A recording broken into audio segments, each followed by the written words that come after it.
हम लोग जो हैं सजा कहानी पढ़ रहे थे, उसके बचे हुए अंश पर हम चर्चा करेंगे। मैंने बताया था कि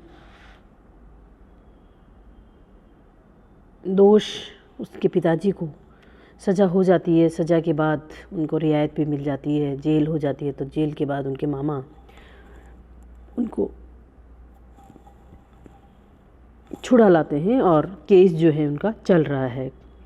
तारीख पे तारीख मिल रही हैं और परिवार की हालत दिन प्रतिदिन ख़राब होते जा रहे हैं। वह अपने छोटे बच्चे को तो दादा दादी के साथ भेज ही चुकी थी, परंतु अब वहाँ पर मिडिल स्कूल से ज़्यादा स्कूल आगे स्कूल ना होने के कारण अपने बच्चे को जो है चाचा के पास दादा दादी ने भेज दिया है, जिससे कि बच्चा अपनी पढ़ाई क्रमशः रख सके। परंतु चाची का बर्ताव या रुख जो है बहुत सकारात्मक नहीं है, इसलिए बच्चों की माँ को चिंता होती है और वह अपने पति से कहती हैं कि उनकी एक एक पाई हम चुका देंगे, हमारे बच्चों को थोड़ी सी सहूलियत के साथ वो रखें, मेरे बच्चों पर थोड़ी रहम करके रखें। और अपनी लड़की को भी बच्चे के पास जाने के लिए छोड़ देती हैं, ताकि वो सोचती हैं कि मुन्नू के पास कोई तो रहेगा, उसको किसी की तो गोद मिलेगी, अपनी बहन के सहारे से वो शायद रह पाएगा। इसी क्रम में कहानी आगे बढ़ रही है। कांत मामा अपने ही किसी काम से दिल्ली आए थे, लौटते समय अलीगढ़ भी उतरे। मामा अम्मा ने उन्हीं के साथ मुझे इलाहाबाद भेज दिया।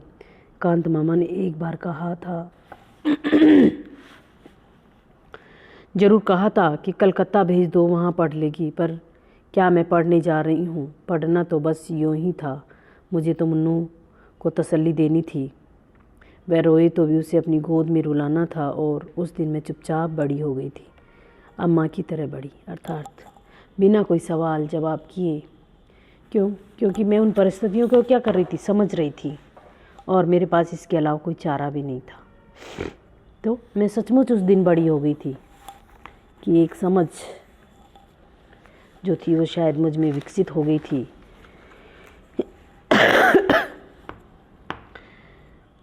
अम्मा की तरह बड़ी, पर घर छोड़ते समय सारे बड़प्पन के बावजूद फूट पड़ी, अर्थात मुझे रोना आ गया।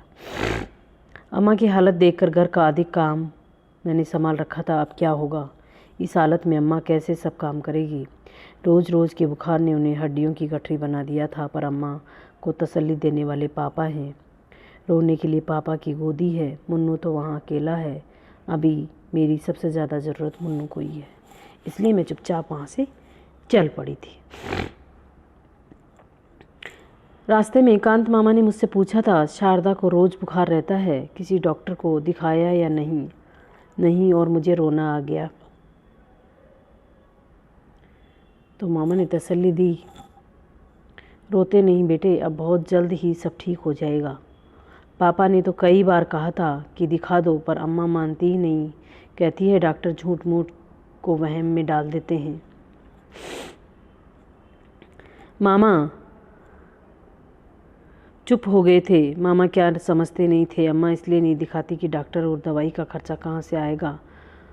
वे लोग जो टॉनिक और दूध फल बता देंगे, आराम करने और खुश रहने को कह देंगे, बोली ये सब तो हो सकेगा 65 रुपये में, अर्थात इतने से कम रुपए में ये सारी व्यवस्थाएं कैसे हो सकती हैं। इसलिए उसकी अम्मा उस बात को जानती थी, तो उसने चुपचाप उस दर्द को चुपचाप सहते रहते ही बना।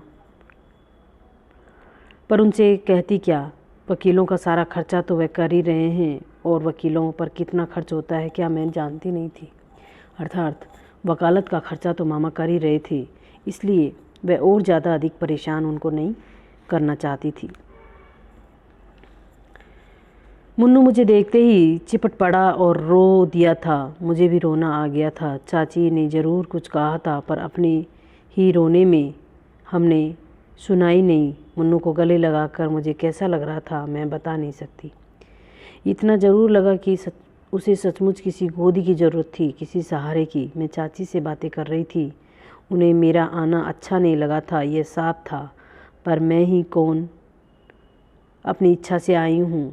मुन्नू का रंग काफ़ी सांवला पड़ गया था, चेहरा सूख कर मुरझा गया था, और आंखें बड़ी बड़ी सहमी सी लग रही थी। लगा बहुत डरा डरा दबा कर रहता है यहाँ पर। घर में कितना उद्यम करता था, इतना सा बच्चा, कैसे उसने अपने आप को बदला होगा। दबाया होगा। देखो, उसका काम था साल भर के टिट्टू को खिलाना। सारे दिन वह उसे गोदी में टांगी टांगी फिरता। कब तो वह पढ़ता होगा और कब वह होमवर्क करता होगा। अर्थात बच्चे के दिल की जो भाव थे वो उसकी दीदी के गले लगने पर ही बड़ी बहन को सब समझ में आ गया था कि ये जो इतना उद्यम करने वाले बच्चे किस प्रकार से अनुकूल वातावरण न मिलने पर सहम जाते हैं, डरे डरे से रहने लग जाते हैं, और वो ये शांत भाव से यहाँ पर कैसे रह रहा होगा। रात को जब वह सोने मेरे पास आया तो धीरे से बोला, दीदी कल मुझे बुढ़िया के बाल खिलाना। टिल्लू और पप्पी रोज़ खाते हैं, चाची उन्हें पैसा देती है और कहती है छिपाकर खा लिया करो, पर वे सामने ही खाते हैं। एक दिन टिल्लू मुझे चिढ़ाकर खा रहा था, मैंने उसके बाल छीन लिए। उसने चाची से शिकायत कर दी। चाची ने मुझे बहुत मारा। चाची बहुत ज़ोर से मारती है। और वह फिर सिसकने लगा। मैंने उसे प्यार किया और कहा, मैं अपने भैया को बाल खिलाऊंगी। पर मेरा मन भीतर ही तक सिसक पड़ा। हम बड़े हैं, हम सब समझते हैं और सह भी सकते हैं, पर यह बेचारा कैसे समझे। समझ तो गया ही होगा, पर सहे कैसे। अर्थात बच्चा कैसे उस चीज़ को बर्दाश्त कर सकता है, क्योंकि बच्चे के मन में उसे नहीं पता होता है बाल मनोविज्ञान के कारण कि उसे पैसा नहीं मिलता, क्यों नहीं मिलता, कैसे नहीं आएगा उसके लिए। वह ये समझता है कि जब मेरी उम्र वाला बच्चा खा रहा है, मेरा भैया खा रहा है, तो मुझे भी वो चीज़ मिलनी चाहिए। इसलिए परिस्थितियाँ जो होती हैं वो बड़ों को ही समझ में आती हैं। बच्चों को क्या पता कि इसका परिणाम क्या होगा, किससे क्या बात कहनी चाहिए, किससे क्या बात नहीं कहनी चाहिए। वो तो बाल मनोविज्ञान के अबोध खिलौने हैं। इसलिए बच्चों की जितनी सहजता के साथ बच्चों के साथ व्यवहार किया जाए उतना ही अच्छा रहता है। पहले रात को ही मैंने संकल्प किया कि मैं कॉलेज नहीं जाऊंगी, घर का सारा काम मैं करूंगी, जिससे चाची को पूरा आराम मिले और उसका गुस्सा ठंडा रहे। चाची कुछ भी कहेगी तो चूं तक नहीं करूंगी। वह प्रसन्न रहेगी तो मुन्नू सुरक्षित रहेगा। मुन्नू को रात में बैठकर पढ़ाया करूंगी। वह लड़की अपनी व्यवस्था के अनुकूल कि मैं जाऊंगी तो चाची फिर काम नहीं होगा तो वो झुंझलाएंगी, गुस्सा करेंगी। इसलिए मैं अपनी पढ़ाई छोड़ करके उनका सारा काम कर दिया करूंगी। मैं चाची से भी जल्दी उठकर सबके लिए चाय बना देती, फिर जल्दी से टिल्लू और पप्पी को तैयार कर देती। तब तक वह नाश्ता देकर तीनों बच्चों को स्कूल भेज देती। नाश्ते की प्लेट देखने चाची ज़रूर आती। शायद उन्हें यह वहम रहता कि मैं मुन्नू को तो कुछ ज़्यादा या अच्छा न खिला दूँ। चाचा जी तारीफ़ करते, तुम तो बड़ी होशियार हो आशा, इतना काम कर लेती हो। चाची तुरंत कहती, मैं जब इतनी बड़ी थी तो 12 जनों के कुनबे को संभालती थी। आधा आधा मन के पापड़ मंगोड़ी करती थी, चुप रहती थी मैं तो। दोनों समय का खाना भी मैंने अपने ही जिम्मे कर रखा था। रात में सोने जाती तो मेरे पैर झपकते रहते थे। कभी कभी मुन्नू को अपने पैरों पर खड़ा कर लेती थी। उसके पैरों को तो आराम मिल जाता था, इससे पैरों को तो आराम मिल जाता था, पर मन, अर्थात एक तरफ तो मन भी मेरा बेचैन रहता था, परंतु मेरे शरीर को तो थोड़ा बहुत आराम मिल जाता था। अम्मा कभी गांव में काम करवाती थी तो पापा डांटते थे। मैं आशा को डॉक्टर बनाऊंगा, विदेश भेजूंगा। ये बटियार खाना करवा कर मुझे अपनी बिटिया को ज़िंदगी ख़राब थोड़ी करनी है। यही वाक्य हवाओं में तैरते हुए कमरे में घूमता रहता, गूंजता रहता। धीरे धीरे आदत पड़ गई तो मेरे पैरों का दर्द भी बंद हो गया और मन भी सुन्न होता चला गया। अर्थात एक दिन सहते सहते रोज़ रोज़ की यही घटनाएं उसके मन को भी क्या आहत करना उन्होंने बंद कर दिया। उन्होंने सोचा कि अब तो यही सब ज़िंदगी है, शायद पता नहीं कब तक करना पड़े। और उसकी जो आशा थी, जो उसके सपने थे, वो चूर चूर होकर के और वास्तविकता में बदलने लगे कि हालात तो अभी यही हैं, पता नहीं आगे क्या होगा क्या नहीं होगा। मैंने अम्मा को नहीं लिखा कि मैं कॉलेज में भर्ती नहीं हुई हूँ। लिखने के लिए चाचा जी ने मुझे 4 पोस्ट कार्ड दिए थे और बताया था कि हर महीने 4 कार्ड मिलेंगे। उनमें अपने सकुशल समाचार भेज देती थी बस। रात दिन काम कर कर के मैं चाची के क्रोध को संभालती रहती। आराम पाकर मुझ पर वह कुछ कुछ प्रसन्न हो गई थी, पर उनका हाथ जब तब उठ जाया करता था, अपने बच्चे पर भी, मुन्नू पर भी। बच्चे आदि थे, सो मार खाकर भी हंसकर और भाग जाते थे। फिर वे मार खाते तो प्यार भी पाते थे, पर मुन्नू सहम जाता था, भीतर ही भीतर से सकता। बड़ी करुण नज़रों से मुझे देखता, पर भीतर ही भीतर से कटकर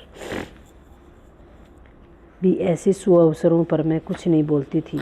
सोचती कि यो माँ खा खाकर मुन्नू या तो बेहद ढीठ हो जाएगा या जड़। पापा और अम्मा ने तो कभी हाथ भी नहीं लगाते थे हमारे। अकेले मैं उसे प्यार कर लेती, समझाती थोड़े दिनों की बात और है भैया, फिर हम अपने घर चलेंगे अम्मा और पापा के पास। बस पता नहीं वह समझता भी था या नहीं, पर मेरा मन सबसे ज़्यादा दुखी होता जब चाची गुस्से में कहती, ऑफिस के 20,000 गायब करके गाड़ दिए और हमारा खून चूस रहे हैं। ये हमारे बड़े हैं। लानत है ऐसे बड़प्पन पर। मैं सोचती क्या सचमुच चाचा जी यही सोचते हैं कि पापा ने रुपए मारे हैं? यदि आज उनके पास पैसा होता तो क्या हमें वो यूं ही छोड़ देते और अपने सारे पिछले दिनों आंखों के सामने घूम जाते? कितना प्यार करते थे पापा, कितना मैं चाहे कुछ भी लिखूं, पर वह जानते नहीं कि हम पर क्या गुजर रही है। अर्थात यह वास्तविकता को समझती हैं और सोचती हैं कि मैंने किस तरह से जो है उन घटनाओं के साथ जीना और सीख लिया है, जिससे कि व्यक्ति विपत्ति आने पर भी अपने समय के अनुकूल व्यवहार नहीं कर पाता है और उसका व्यवहार क्या हो जाता है, बदल जाता है। और उस विपत्ति को जिस व्यक्ति पर गुजरती है वह वही जानता है। 21 तारीख को चाचा जी ने चाची के हाथ में तनख्वाह रखी तो चाची ने कहा, अब भाई साहब को लिख दो कि 50 रुपये भी नहीं बेच सकते। इस महंगाई के ज़माने में 2 को पालना बहुत भारी पड़ रहा है, और फिर हमारे भी तो बच्चे हैं, कौन यहाँ खान गड़ी है। बात ठीक थी, पर मेरा मन कांप गया। चाचा जी रुपये नहीं भेजेंगे तो क्या होगा? 15 रुपये महीने में क्या होगा? इतने तो कमरे का किराया ही चला जाता है। अर्थात इतना सा तो कमरे का किराया ही चला जाता है, फिर 15 पैसे रुपये में कैसे उन लोगों का गुजारा होगा? इस पर वह सोच रही हैं और चिंतित हो रही हैं। और रोती हुई अम्मा और बिसुरते हुए पापा मुझे सारी रात दिखाई दिए। मैं भी उनके साथ बहुत रोई। अम्मा का कोई पत्र नहीं आया था। बहुत दिनों तक बैठे बैठे एक ही चिंता थी मुझे, अम्मा ने पैसे की क्या व्यवस्था की होगी। कांत मामा का भी कोई पत्र नहीं आया था, पता नहीं क्या हाल है उधर का। अर्थात बच्चों को भी वो अपनी हकीकत नहीं बताना चाहते थे और उनसे ये समझना चाहते थे, नहीं बताना चाहते थे कि हम किन हालातों से होकर के गुजर रहे हैं। इसलिए बैठे बैठे लड़की की चिंता हो रही है। पूरा अगस्त महीना बीत गया। मैं अपने चारों कार्ड डाल चुकी थी, पर कोई जवाब नहीं आया। क्या हो गया अम्मा को, लिखती क्यों नहीं? सितंबर में कांत मामा का पत्र आया। शारदा की तबीयत खराब थी, सो उसे यहाँ ले आया। यहाँ उसका इलाज चल रहा है। दिनेश जी ने कमरा बदल लिया है, उनका पता है। किस्मत के अलावा क्या कहूँ कि तारीख जल्दी नहीं मिलती। 3 तारीख इसी महीने के आखिरी में पड़ी है। सुनवाई पर जाऊँगा। तुम घबराना मत, भगवान सब ठीक करेंगे। गर्मियों तक सब कुछ न कुछ अवश्य हो जाएगा। अर्थात मामा ही एक आशा भरा लेटर उनके पास भेजते हैं, तो जिसको, क्योंकि वहाँ अकेले बैठे बैठे भी बच्चों की चिंता हो रही थी कि मम्मी पापा कैसे होंगे, वो लोग कैसे अपना गुजारा कर रहे होंगे। जब हम दूसरों के पास तो चले जाते हैं, परंतु अपनों को विपत्ति में पड़ा हुआ देख करके और व्यक्ति दूर जाने पर और अधिक उनकी चिंताएं बढ़ जाती हैं। क्योंकि साथ रहने पर तो क्या होता था, पता चल जाता है घटनाओं का, परंतु अब उनको कोई भी जानकारी और किसी के भी हालत का पता नहीं चल रहा है। इसलिए वह और ज़्यादा चिंतित हो रही हैं, और ज़्यादा परेशान हो रही हैं। पापा तो अकेले रह गए। अम्मा और पापा की गोद भी छिन गई जिसमें वे रो सकते थे। पापा का यह पता अलीगढ़ का गली गली मुझे मालूम थी। गली गली मुझे मालूम थी, वह तो मज़दूरों की बस्ती है। अंधेरे सीलन भरी गलियां, पास में बहते नाले, कभी अंगीठी भी जलाते तो अम्मा मना कर देती थी। तब वह यही कह देते थे कि शारदा, कौन जाने इस बार छूट ही जाऊंगा, सज़ा हो गई तो पता नहीं क्या क्या करना पड़ेगा। अर्थात इस बार तो पता नहीं मैं छूट जाऊं और बुरा हो जाने पर क्या क्या होगा ये तो पता ही नहीं है। अम्मा बीच में ही डांट देती कि ऐसी बात भी क्यों मुंह से निकालते हो, भगवान के घर देर हो सकती है, अंधेर नहीं। ये वाक्य अम्मा ने बाबा से सीखा था और मंत्र की तरह गांठ बांध लिया था। मैं भी भगवान से यही मनाया करती थी कि हे भगवान, उन्हें सज़ा ना हो, पापा की तपस्या का फल उन्हें मिले। जो कुछ वे सह रहे हैं वह एक तपस्या से क्या कम है। सीलन भरी अंधेरी कोठरी में सबसे मुँह छुपा कर रहना, बच्चे कहीं, पत्नी कहीं, और अब तो रहम कर अब उन्हें सज़ा मत देना। अर्थात जिस व्यक्ति ने इतना सब किया ही नहीं है, वह सब इतनी दुख तकलीफ़ें सह रहा है, और उस तो सहते सहते एक दिन उसकी उम्मीदें भी क्या हो जाती हैं, मर जाती हैं। और वह सोचने लगता है कि पता नहीं अब आगे क्या होगा, मैं इस सज़ा से दोष मुक्त भी होऊंगा या नहीं। मार्च में चौथी सुनवाई भी हो गई। कांत मामा की चिट्ठी आई कि फैसला पक्ष में ही होगा। केस की पैरवी बहुत अच्छे ढंग से हुई है, बस फैसले की तारीख पड़ जाए जल्दी से। अर्थात फैसले की तारीख फाइनल नहीं पड़ रही है। मैं बैठी बैठी दिन गिनती। पापा को सस्पेंड हुए 4 साल हो गए। इन 4 सालों में क्या कुछ नहीं हुआ। भगवान, देर तो बहुत की पर अंधेर मत करना। यूँ देर भी अंधेर से कम नहीं, पर अंधेर मत करना। अर्थात जो हमारे साथ हो रहा है वह कम नहीं है, परंतु इससे बुरा मत करना ईश्वर कि जब हमने कोई गलती नहीं करी हो। जिसने गलती नहीं करी हो उसे इससे बुरी कोई सज़ा और मत देना। यद्यपि हमारे लिए ये दिन निकालना कितना मुश्किल है, ये तो हमको कहानी को पढ़ कर के लग ही रहा है, और वास्तव में जीवन को देखा जाए तो ऐसा ही होता है। जिस पर दोष लग जाता है उसके परिवार की हालत, जो निर्दोष होता है उसके लिए बहुत मुश्किल होता है कि एक एक दिन को काटना और अपनी आर्थिक स्थिति से जूझना, ये और भी अधिक कष्टदायी होता है। मुन्नू और टिल्लू अपना अपना रिजल्ट लेकर आए। टिल्लू सब विषय में पास था और मुन्नू एक विषय में फेल होकर प्रोमोटेड हुआ था। चाचा जी ने टिल्लू को प्यार किया। मुन्नू पास में खड़ा आंसू भरी आंखों से टुकुर टुकुर ताकता रहा। चाचा जी ने कहा, फेल हो गया न, पढ़ने लिखने में मन लगाओ मुन्नू साहब, तब टिल्लू की तरह पास होगे। सारे दिन बैठे बैठे टसुए बहाने से पास नहीं हुआ जाता। आँख के आंसू गालों तक ढलक गए थे। कमीज़ की बाह से उन्हें पहुँचता हुआ वह भीतर जाने लगा तो टिल्लू चिढ़ाने लगा, फेलू राम, फेलू राम। उन दिनों पहली बार मेरे लिए अपने पर बस रखना बहुत कठिन हो गया था। मन हुआ कि कह दूं, उसे पढ़ने के लिए समय ही कहाँ मिलता है। सारे दिन तो बिट्टू को खिलाता है, 25 चक्कर बाजार के करता है, पर चुप। अर्थात वह चाची के छोटे बच्चे को भी वह बच्चा भी रखता है, जिसके कारण कि वह पूर्ण रूप से पढ़ नहीं पाता। ये उनकी क्या है, व्यवस्था है, परंतु इस व्यवस्था को हम लोग देख नहीं पाते हैं, पहचान नहीं पाते हैं, और फिर अपनी कल्पना उन बराबर के साथ कर बैठते हैं जो बच्चे आराम से फ्री रह कर के पढ़ रहे हैं। जाते जाते मुन्नू ने एक बार चिढ़ाते हुए टिल्लू को जरूर जलती हुई आंखों से देखा। लगा उठाकर एक मार देगा, पर वह न लौटा न कुछ बोला। कैसा हो गया मुन्नू, इतना सहनशील? चुपचाप सहने का आदेश उसे मैंने ही दिया था, पर अब वह यूं सह जाता तो सबसे ज़्यादा कष्ट मुझे ही होता, पर कोई उपाय भी तो नहीं था।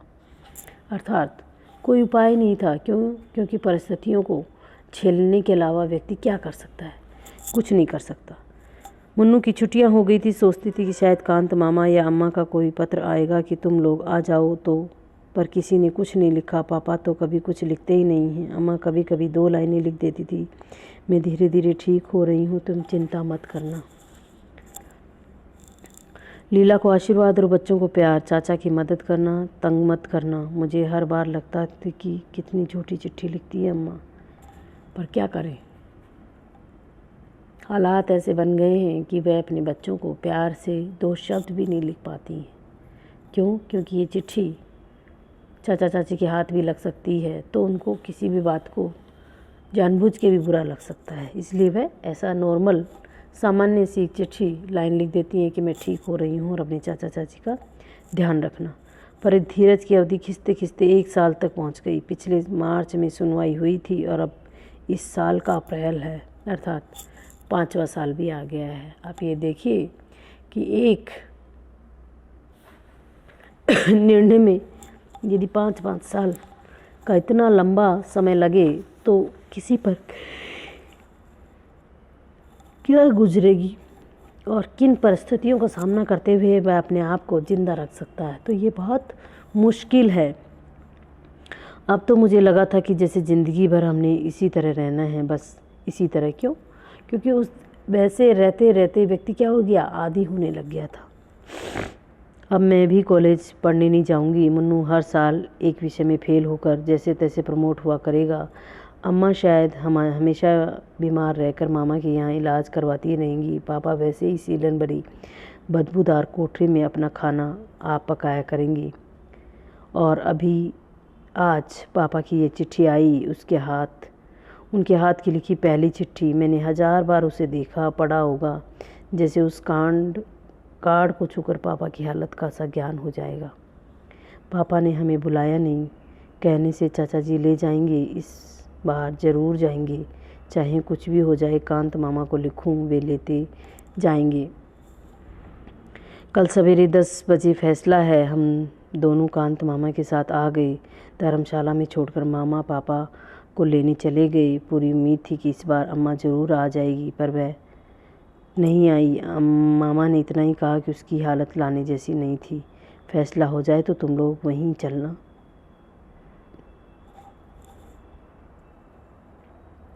पता नहीं अम्मा किस हालत में है। मेरा मन बार बार कांप रहा था। मामा कुछ छुपा रहे हैं। मैंने भी अम्मा से कितना कुछ छुपा रखा है। आज किसके बारे में सही बात जानता है। दूसरे को हल्का रखने के लिए सब अपने अपने दुखों से ही आदी हो रहे हैं। अर्थात इनकी माताजी की हालत बहुत दयनीय हो रही है, क्योंकि वो यहाँ आने की स्थिति में नहीं है। इसका मतलब उनकी हालत बहुत ख़राब हो रही है। माँ ने कभी उनको नहीं बताया, परंतु वह लड़की या उनकी बेटी इस बारे में सोचने को विवश है कि मेरी माँ की हालत कैसी होगी।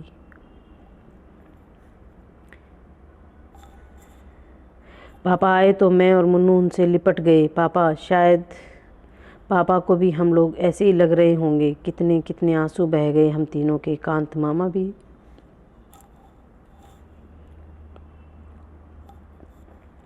शाम को दादा बाबा भी आ गए थे। रात में मुन्नू दादी से कह रहा था, दादी अब तो हम पापा के पास ही रहेंगे ना, तुम इतनी पूजा करती हो,